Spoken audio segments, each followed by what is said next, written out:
Bakar. Asma adalah putri dari Abu Bakar radhiyallahu anhu yang merupakan salah satu dari Khulafaur Rasyidin atau pemimpin besar Islam. Asma juga kakak dari Aisyah radhiyallahu anha yang merupakan istri Rasulullah. Asma terlahir dari keluarga yang mulia. Asma menikah dengan Zubair bin Awam. Sungguh pasangan suami istri yang mulia. Bagaimana tidak, Asma tergolong dalam 10 wanita pertama yang memeluk Islam, sedangkan suaminya tergolong dalam 10 sahabat yang paling dipercaya oleh Rasulullah. Keduanya bahkan mendapat jaminan surga.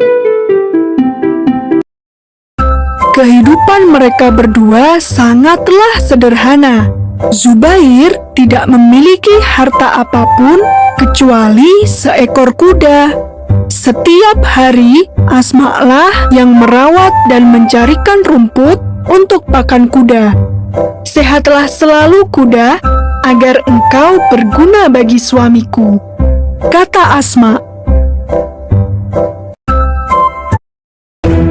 Sejak Rasulullah menyebarkan agama Islam, kota Mekah semakin bergejolak.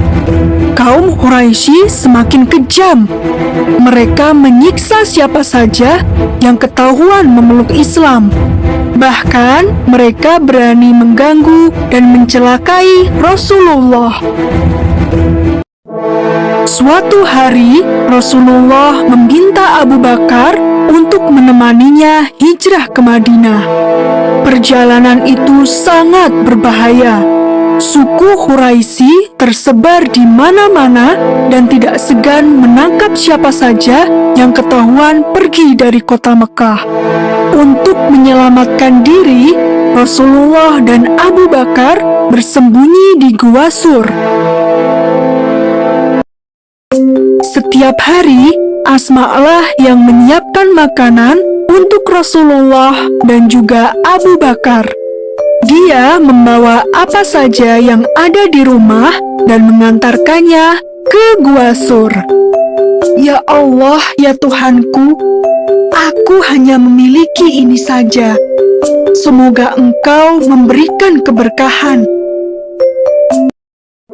Asma berjalan sangat jauh untuk sampai ke gua. Dia harus melewati padang pasir dan mendaki bukit berbatu. Padahal saat itu dia sedang hamil. Meskipun keringat bercucuran dan kaki-kakinya sakit, dia tetap tidak menyerah. Di hari terakhir, Asma menyiapkan banyak perbekalan. Hari ini, ayahnya dan Rasulullah akan berangkat ke Madinah.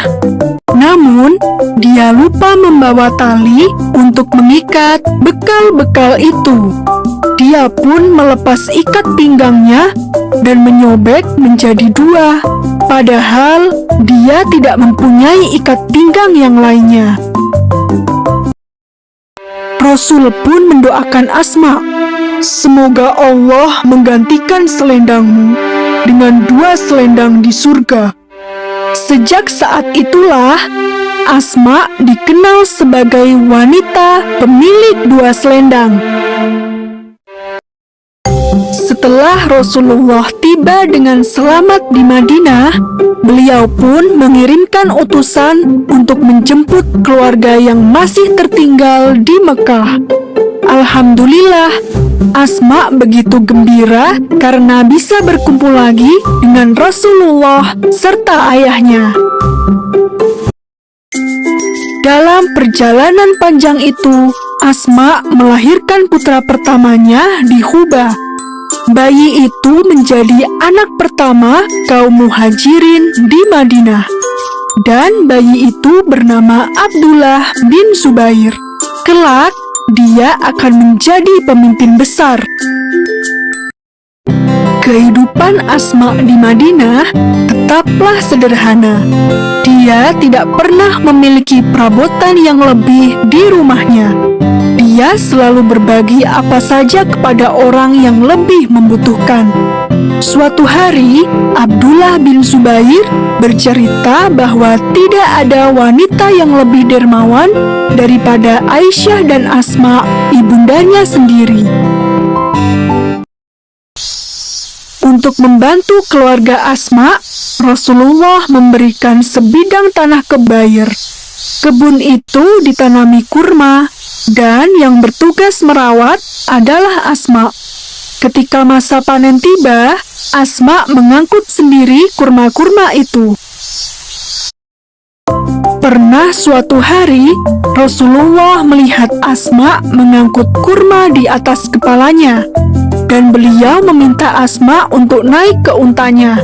Namun, Asma menolak. Dia tidak mau naik unta bersama lelaki lain dan membuat suaminya salah paham, meskipun lelaki itu adalah Rasulullah. Zubair yang mengetahui cerita ini pun bersedih. Hatinya terasa berat. "Istriku, mengetahui engkau membawa kurma di kepala lebih berat daripada engkau naik unta bersama Rasulullah." Zubair sangat terkesan dengan kesetiaan istrinya itu.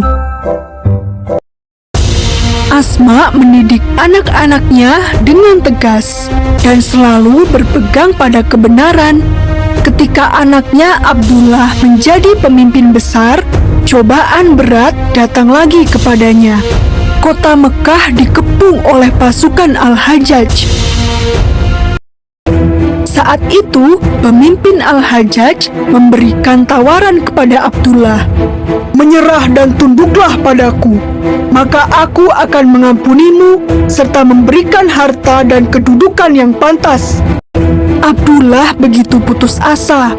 Ketika menerima tawaran itu, hatinya sempat goyah. Abdullah meminta nasihat kepada ibunya, dan Asma menjawab, "Demi Allah, aku tidak ingin mati sebelum mengetahui kepastian nasibmu. Entah itu engkau menang dalam pertempuran, ataukah engkau dibunuh, sehingga aku dapat bersedih dan berserah diri kepada Allah."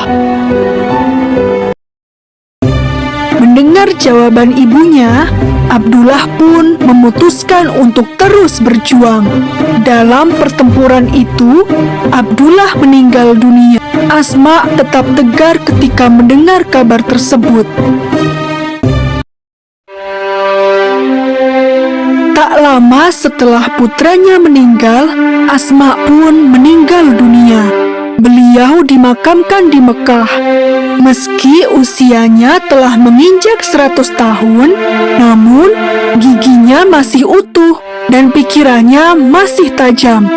Selama hidupnya, beliau terus berjuang untuk agama Allah.